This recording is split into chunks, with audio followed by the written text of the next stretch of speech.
Noong unang panahon, sa isang tahimik at luntiang baryo na napapalibutan ng mga bundok na tila nagbabantay sa katahimikan ng lugar, may isang dalagang pinagmamalaki ng lahat. Si Amara. Ang kanyang pangalan ay madalas banggitin sa bawat sulok ng baryo, mula sa palengke hanggang sa ilog kung saan naglalaba ang mga kababaihan. Si Amara ay may balat na singputi at singkinis ng porselana. Parang hindi man lang nadarapuan ng alikabok o init ng araw. Ang kanyang mga mata ay kumikislap na para mga bituin sa kalangitan tuwing gabi. At ang kanyang ngiti ay kayang mapaliwanag ng buong umaga. Kapag siya naglalakad sa gitna ng baryo, napapahinto ang mga tao. Ang ilan ay humahanga, ang ilan ay naiinggit, ngunit karamihan ay basta nalulunod sa kanyang kagandahan. Ngunit sa likod ng kagandahang iyon, may isang katotohanang pilit itinatago ng mga tao. Si Amara ay may pusong hindi kasing ganda ng kanyang mukha. Siya ay palaging mapagmataas, palaging inuuna ang sarili, at madalas ay hindi pinapansin ang mga taong humihingi ng tulong. Para kay Amara, ang mundo ay umiikot lamang sa kanya. Ang kagandahan niya, ang kanyang sandata, at ang paghanga ng mga tao ay ang kanyang pagkain sa araw-araw. Isang umaga na tila mas maliwanag kaysa sa karaniwan, dumating sa baryo ang isang dalagang hindi kilala ng sinuman. Tahimik ang kanyang pagdating. Walang karwaheng dala, walang alingaw-ngaw na yabag, at walang anunsyong nagpapadya ng kanyang pagdating.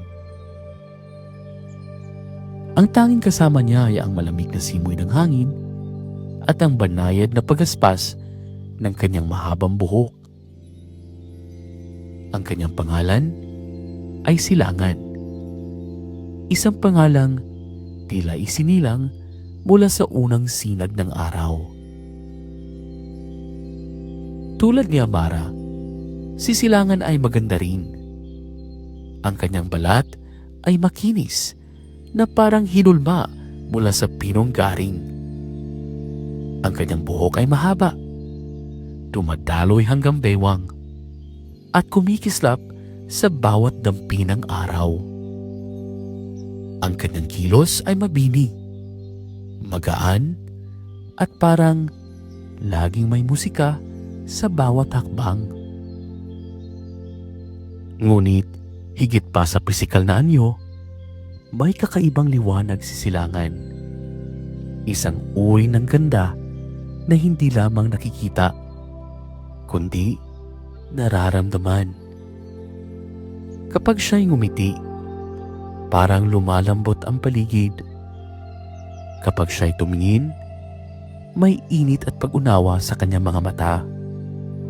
At kapag siya'y nagsalita, ang kanyang tinig ay parang malamig na tubig na dumadaloy sa tuyong lupa. Sa unang araw pa lamang, nakita na ng mga tao ang kanyang kabaitan. Tinulungan niya ang isang matandang hirap magbuhat ng gulay. Inalalayan niya ang batang nadapa sa daan. Tinuruan niya ang mga bata na magbasa at tinulungan ang mga ina sa pag-igib ng tubig. Hindi siya nagdadalawang isip tumulong. Bata man o matanda, mayaman man o mahirap. At dahil dito, mabilis siyang minahal ng buong baryo. Ang mga ina ay humanga sa kanyang kabaitan.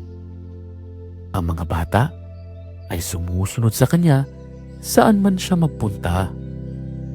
Ang mga lalaki ay napapatingin, hindi dahil sa kanyang ganda, kundi dahil sa kanyang kabutihang loob.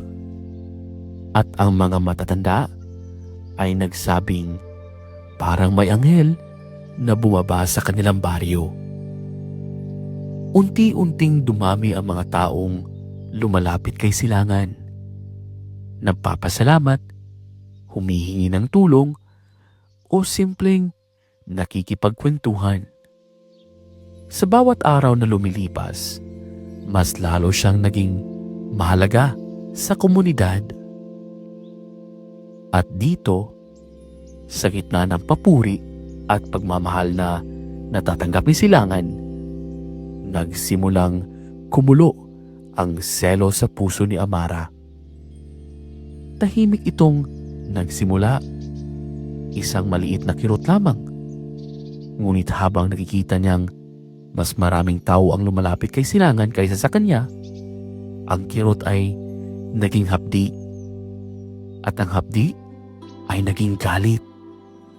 At ang galit ay naging inggit na unti-unting kumakain sa kanyang puso.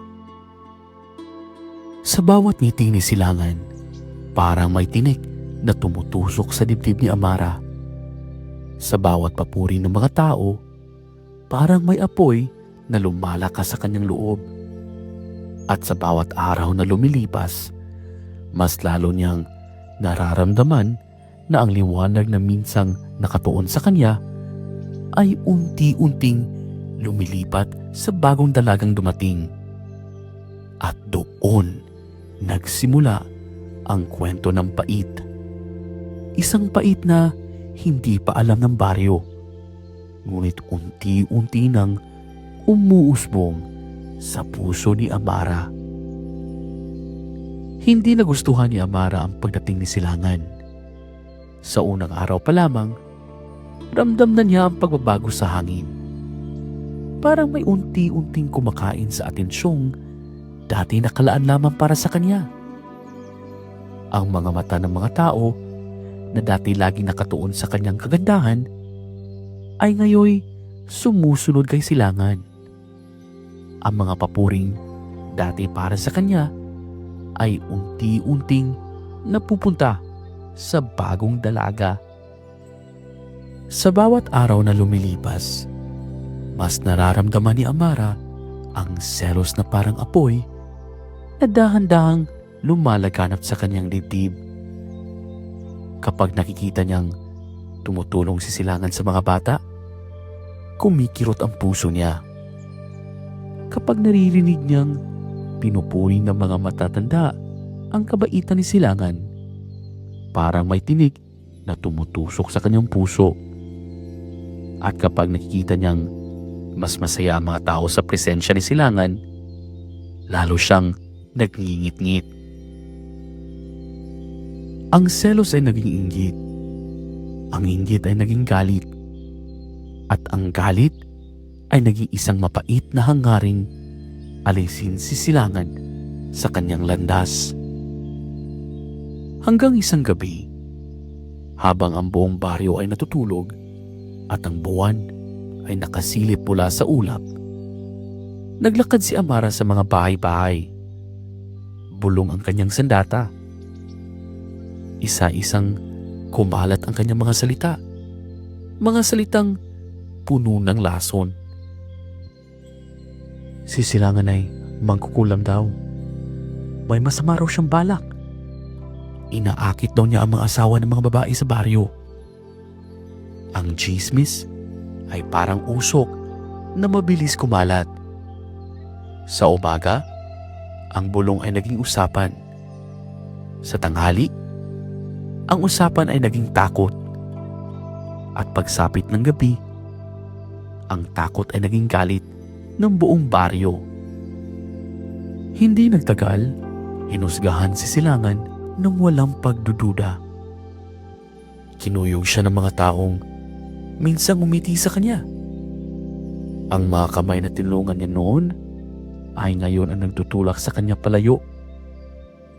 Ang mga matang minsang humanga sa kanya ay ngayon puno ng puot. "Lumayas ka! Wala kang lugar dito! Mangkukulam!" Si Silangan ay umiyak, nanginginig at walang magawa. Wala siyang kasalanan, ngunit wala ring nakinig. Sa gitna ng kaguluhan, tumingin siya sa paligid. Hinahanap ang kahit isang taong maniniwala sa kanya, ngunit wala. Kahit si Amara na nakatayo sa malayo ay hindi man lang lumapit. At doon nagtagumpay si Amara. Wala na siyang kakompetensya. Wala nang ibang hahangaan. At unti-unting bumalik sa kanya ang atensyon ng lahat. Ngunit sa kaloob-looban niya, may isang maliit na tinig na hindi niya kayang patahimikin. Isang tinig na paulit-ulit na nagsasabing, siyang may kasalanan. Siyang nagpaalis kay Silangan at siyang sumira sa isang inosenteng buhay. Ngunit sa halip na harapin ang katotohanan, mas pinili niyang magkunwaring walang nangyari. Nagpatuloy siya sa pagngiti. Nagpatuloy siya sa pagpapaganda. Nagpatuloy siya sa pagtanggap ng papuri. Ngunit sa likod ng bawat papuri, may aninong sumusunod sa kanya. Ang anino ng kanyang kasalanan na unti-unting nagiging pait na hindi niya alam ay babalik sa kanya balang araw. Makalipas ang ilang araw matapos mapalaya si Silangan, lalo pang naging abala si Amara sa pag-aalaga sa kanyang sarili. Sa ilalim ng lilim ng isang malaking punong mangga, nakaupo siya sa isang banig na yari sa buri. Sa tabi niya ay nakalagay ang isang mamahaling bote ng langis, ginawa mula sa pinakamabangong bulaklak at pinakamahal na halamang langis sa buong bayan. Dahan-dahan niya itong ipinapahid sa kanyang mga braso, liig at balikat habang pinagmamasdan ng sarili sa isang maliit na salaming may ukit na bulaklak. Habang abala siya sa paghaplos ng langis sa kanyang balat, narinig niya ang marahang pagaspas ng mga tuyong dahon. May papalapit, mabagal, mabigat, parang bawat hakbang ay may pasa na pagod. Isang matandang babae ang lumitaw mula sa likod ng puno. Payat na payat ito. Halos kita na ang buto sa ilalim ng kanyang balat. Ang kanyang damit ay kupas. May punit sa laylayan at may bahid ng alikabok at putik. Ang buhok niya ay puting-puti, magulo at tila hindi na naligo ng ilang araw. Sa kanyang mga mata ay may halong pagod, gutom at pag-asa. "Anak," mahinang bulong ng matanda, halos pakiusap na may kasamang paghinga ng hirap. "Pahingi naman ng kaunting pagkain, kahit kaunti lang. Ilang araw na akong hindi kumakain." Sandaling tumigil si Amara sa paghaplos ng langis. Dahan-dahan niyang ibinaba ang bote at tumingin sa matanda mula ulo hanggang paa. Ang tingin niya ay malamig, mapanuri at puno ng pagmamataas. Para bang ang presensya ng matanda ay isang dumi sa kanyang paligid. Nagtaas siya ng kilay sa kamarahang huminga ng malalim na para bang nainis sa paglapit ng matanda. "Hindi ako tindahan." Malamig niyang sagot. Walang bahid ng awa o pag-unawa. At sa halip na tumulong, tumalikod siya. Kinuha muli ang bote ng langis at ipinagpatuloy ang paghaplos sa kanyang balat. Mas mabagal pa ngayon. Mas maingat na para bang ang bawat patak ng langis ay mas mahalaga kaysa sa buhay ng taong nasa harap niya. Ang matanda ay nanatiling nakatayo, nakayuko at halos nanginginig sa gutom.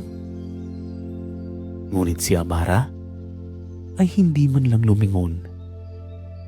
Para bang ang paghingi ng tulong ay isang ingay lamang na dumaan sa hangin.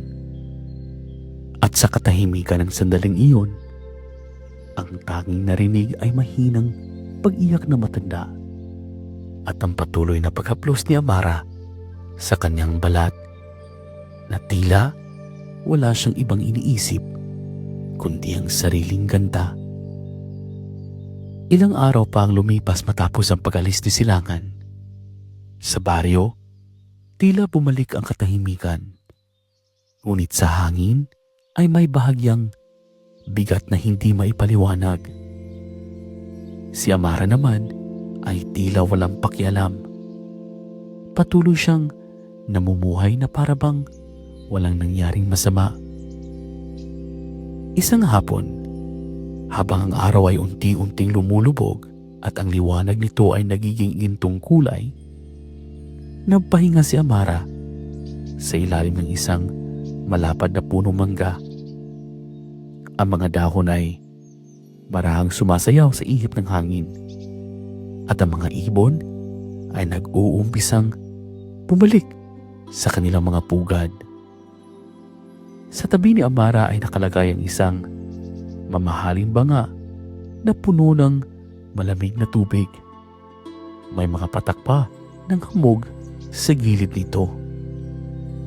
Kinuha niya ang banga at uminom ng dahan-dahan.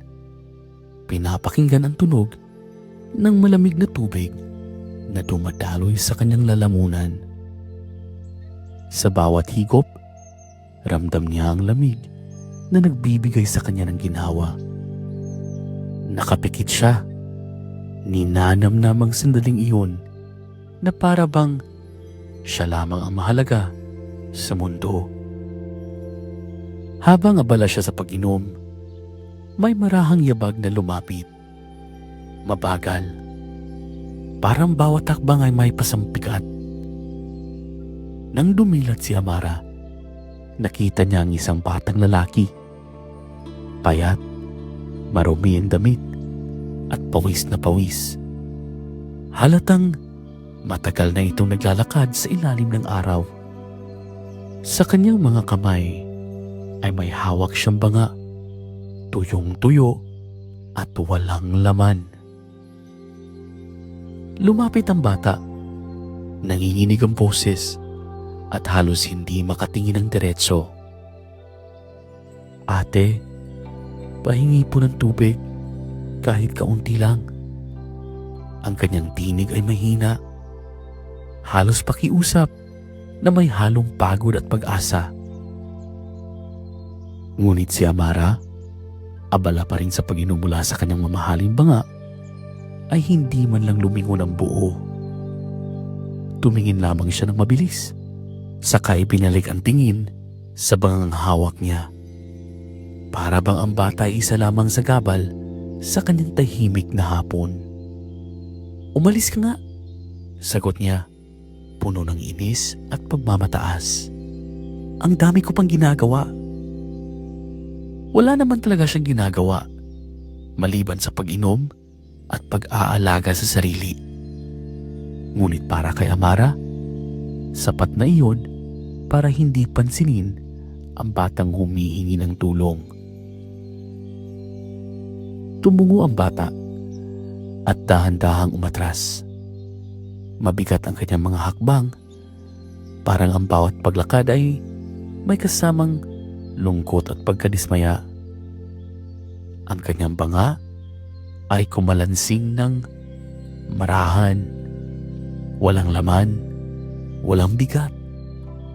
Tulad ng pag-asa niyang mabibigyan siya ng tubig. Habang papalayo ang bata, hindi man lang siya sinundan ng tingin ni Amara. Ipinapatuloy niya ang pag-inom para bang walang nangyaring kahit ano. Ngunit ang hindi alam ni Amara, ang batang iyon ay hindi ordinaryong bata. At ang kanyang pagwawalang bahala ay magsisimula ng pagbabagong hindi niya inaasahan. Biglang nag-iba ang hangin. Sa isang iglap, ang tahimik na hapon ay tila binuksan ng isang mahiwagang pinto. Ang paligid ay lumiwanag. Hindi liwanag ng araw, kundi isang malamlam na sinag ng kulay ginto. Parang liwanag na nanggagaling sa mismong hangin. Ang mga dahon ng punong mangga ay nagsimulang sumayaw, hindi dahil sa hangin, kundi dahil sa isang puwersang hindi nakikita. Ang lupa sa ilalim ni Amara ay bahagyang umangat, parang humihinga, parang may buhay na gumigising. Napahinto si Amara. Ang malamig na tubig sa kanyang kamay ay biglang naging mainit. Ang banga ay kumalansing ng marahan at ang hangin ay umikot sa kanya na parang umiihip mula sa apat na direksyon. Nang tumingin siya sa batang madungis na kanina lamang ay humihingi ng tubig, nanlaki ang kanyang mga mata. Ang bata ay unti-unting nababalot ng liwanag. Ang maruming damit ay naglaho na parang usok. Ang pawis sa kanyang noo ay naging kumikislap na alikabok. At ang kanyang maliit na katawan ay dahan-dahang humaba, lumaki at nag-iba ng anyo. Sa harap ni Amara ay nakatayo na ngayon ang isang diwata. Ang diwata ay napakaganda. Ang kanyang buhok ay dumadaloy na parang tubig na may sariling liwanag. Ang kanyang balat ay kumikislap na parang perlas. At ang kanyang mga mata ay tila may hawak na buong kalangitan. Ngunit sa kabila ng kagandahang iyon, may mabigat na lungkot sa kanyang tingin. Isang lungkot na parang matagal na nagmamasid at naghihintay. Amara, ang tinig ng diwata ay malambot ngunit malakas. Parang hangin na dumadaan sa mga dahon. Matagal na kitang pinagmamasdan. Napatras si Amara, hindi makapagsalita. Ang kanyang puso ay kumabog, hindi dahil sa takot, kundi dahil sa biglang pag-unawa na ang batang kanyang tinaboy ay hindi pala ordinaryong bata. Binigyan kita ng pagkakataon, patuloy ng diwata. Ang kanyang tinig ay nagiging mas mabigat. Nang pinaalis mo si Silangan, nakita ko ang pait sa puso mo. Nang humingi ng tulong ang matanda, tinaboy mo siya na parang wala siyang halaga. At nang humingi ng tubig ang bata, hindi mo man lang siya tinulungan kahit alam mong kaya mo. Sa bawat salitang binibitawan ng diwata, lumalakas ang hangin. Ang mga dahon ay umiikot sa paligid nila. Parang umiiyak ang kalikasan. Ang lupa ay nagsimulang manginig. Marahan sa simula, ngunit unti-unting lumalakas na para bang sumasang-ayon sa bawat paratang. Ang mga ibon sa itaas ay nagsiliparan. Ang mga sanga ay nagkikiskisan. At ang hangin ay naging malamig na parang gabi. Amara, muling wika ng diwata. Ngayon ay may halong pighati ang kanyang tinig. Ang puso mo ay puno ng inggit, yabang at kasakiman. At dahil ayaw mong magbigay ng kabutihan, dahil pinili mong saktan ang mga walang laban, bibigyan kita ng anyong nararapat sa iyo. Sa sandaling iyon, ang liwanag sa paligid ay biglang lumakas at ang hangin ay umikot ng mas mabilis. Ang lupa ay tila bumuka at ang hangin ay nagkaroon ng bigat na parang may paparating na hatol. At doon nagsimula ang pagbabagong magpapabago sa buhay ni Amara magpakailanman. Naramdaman ni Amara ang matinding hapdi sa kanyang balat. Parang libo-libong karayom ang tumutusok sa kanya. Unti-unti nagkulupot ang kanyang balat.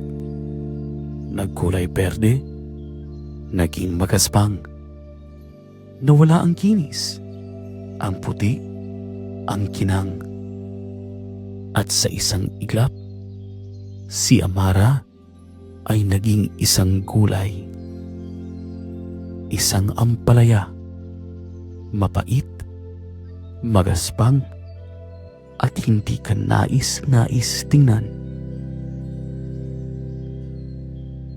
Mula noon, ang ampalaya ay kilala bilang gulay na may mapait na lasa.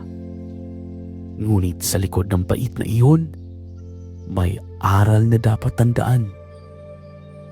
Ang tunay na kagandahan ay hindi nasusukat sa muka, sa balat, o sa papuri ng tao. Ito ay nasusukat sa kabutihang loob, malasakit, at pagmamahal sa kapwa. Kaya, sa tuwing makakita ka ng ampalaya, alalahanin mo ang kwento ni Amara. Ang dalagang napakasasa sa kagandahan, ngunit nakalimot magmahal.